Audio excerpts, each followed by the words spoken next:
Feitos os cumprimentos, parabenizadas as cidades de Goiânia e Manaus, parabenizada a Praça de Manaus, 6 anos, vamos falar de um assunto que incomoda o Brasil.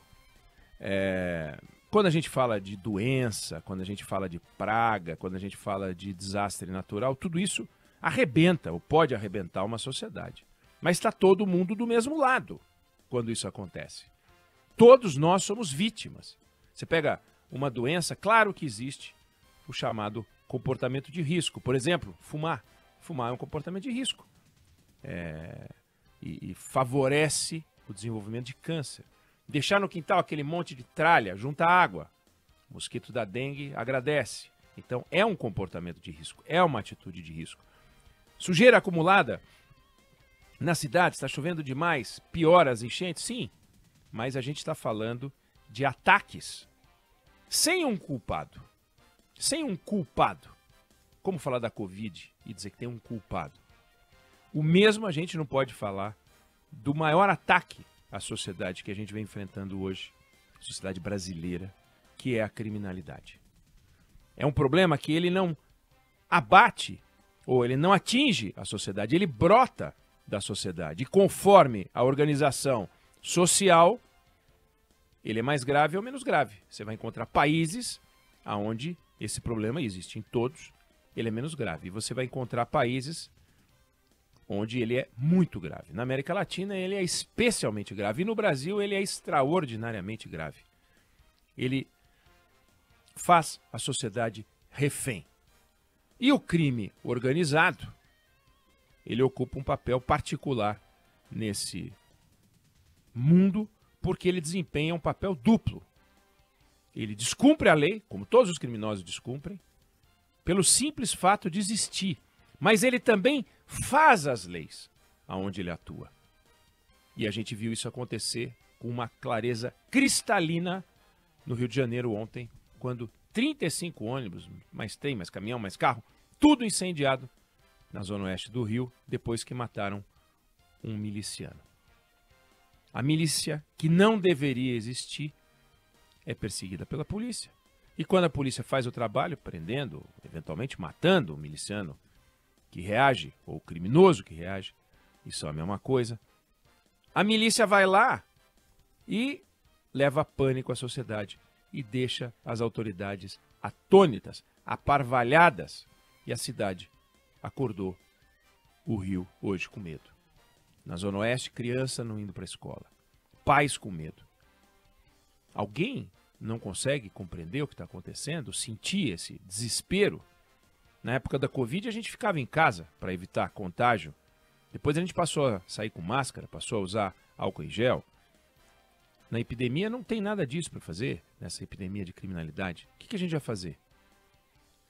O governador do Rio, Cláudio Castro, ele falou na sequência e disse que os ataques provam que os criminosos estão se sentindo cercados pela segurança, pelas forças de segurança. Não é o primeiro governador que diz algo parecido.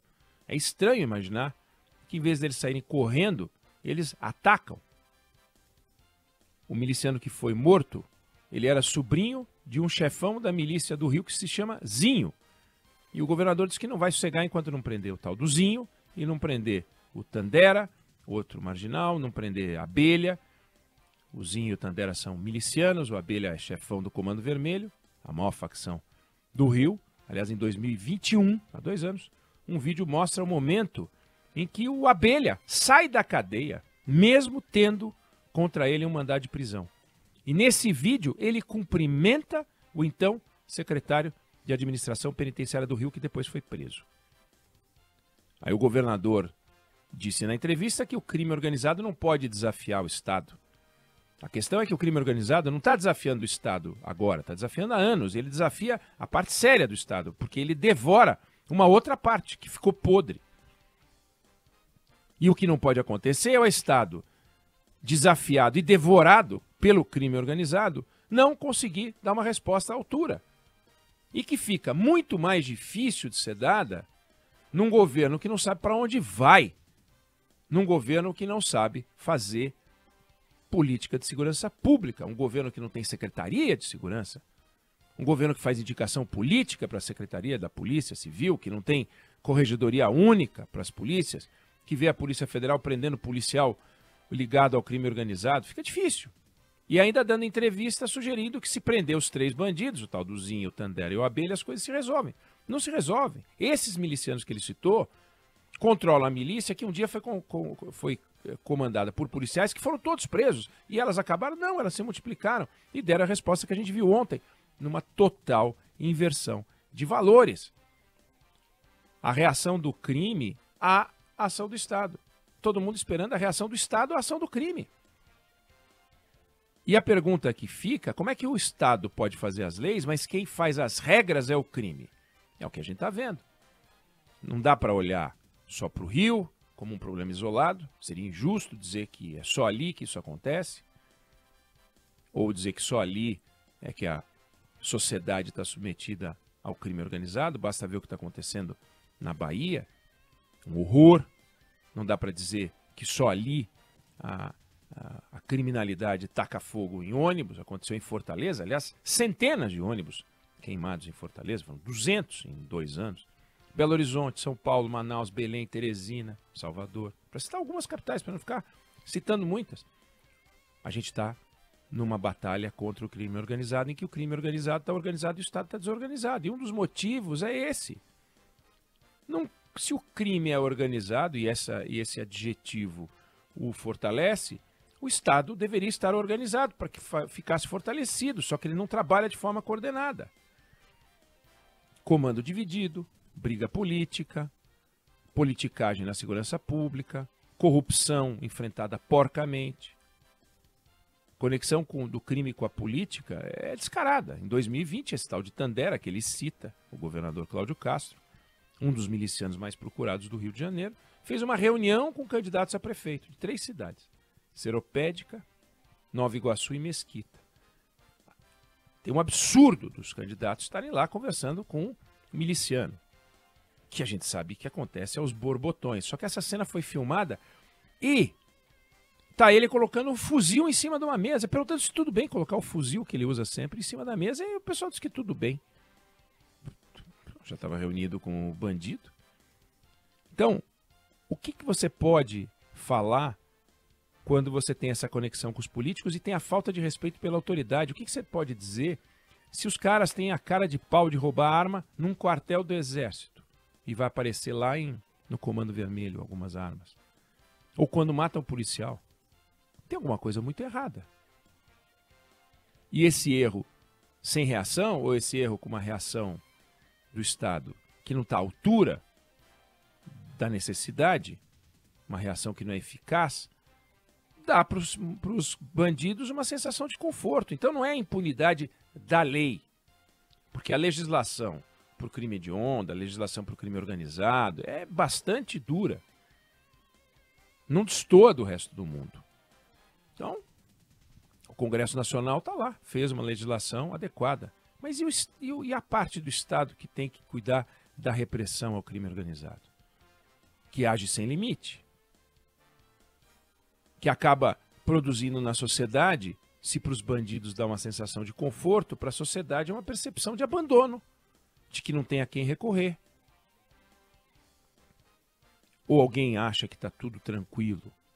E quando você ouve os governantes falarem, eles explicam que há uma briga nas quadrilhas, como se a gente precisasse de pessoas para pacificar as quadrilhas e não para eliminar as quadrilhas. Não podemos ser ingênuos, achar que o Brasil vai ser um ponto fora da curva numa América Latina contaminada pelo crime, pelo narcotráfico. Achar que é uma batalha que se ganha com 2 ou 3 medidas, não é? Com 2 ou 3 prisões, governador, não é? Pode prender o Zinho, o Tandera, pode prender o Abelha, a Vespa, o Mosquito, pode prender quem for. Tem que sufocar, tem que eliminar. É uma batalha difícil, exige organização, uma política eficiente, reunir os governadores, reunir o governo federal, reunir os principais prefeitos, prefeitos de capital, criar uma cruzada. A gente ensaiou uma cruzada que não foi mais coordenada contra a Covid, porque o presidente era contra a vacina, mas ali a gente teve uma organização de governadores, ali a gente teve, mas a medida, vacina e 2, 3 medidas já ajudavam, e o isolamento. Mas não dá para resolver com 2, 3 medidas. Você precisa ter a união dos estados, a união do Estado, para combater.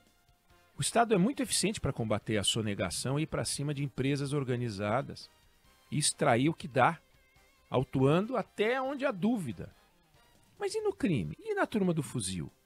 O Estado foi para cima dos gatos gordos do mundo da empreita, da empreiteira, deu no que deu, prendeu um monte de gente, desorganizou e acabou com a engenharia nacional. Mas não consegue acabar com o crime organizado. Sérgio Moro era muito corajoso contra empreiteiro. Quando foi ministro da Justiça, fez o quê contra o crime organizado? Cadê o registro, né? O feito de Sérgio Moro, grande cara de combate à corrupção, quando foi ministro da Justiça, fez nada. Na ponta do fuzil, a coisa é mais complicada do que na ponta da caneta.